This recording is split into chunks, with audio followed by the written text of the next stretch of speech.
tiniyak ng bawat isa ng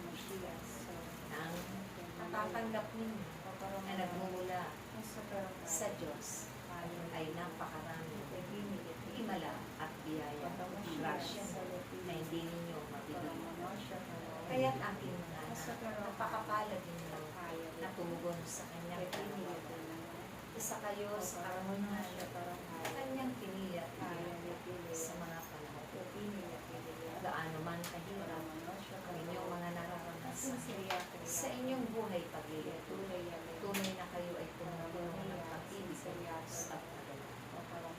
Dahil kayong lahat ay pinuno niya ng mabubuting bagay.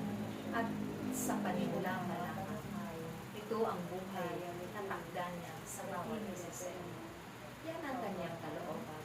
Kung kaya't sa ayaw at sa gusto ng mga naririto sa mundo kapag kayo ay pinagdan ng Diyos, napapatunayan ninyo at napapatuhanan sa buong sanglitan.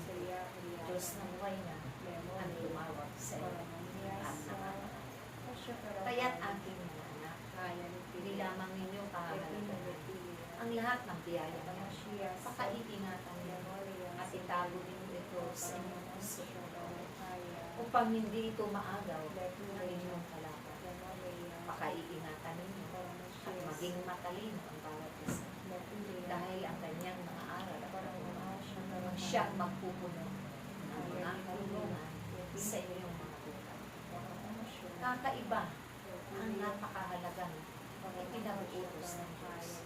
Dahil ito ang magiging daan upang kayong lahat ay mapanukot sa iyo.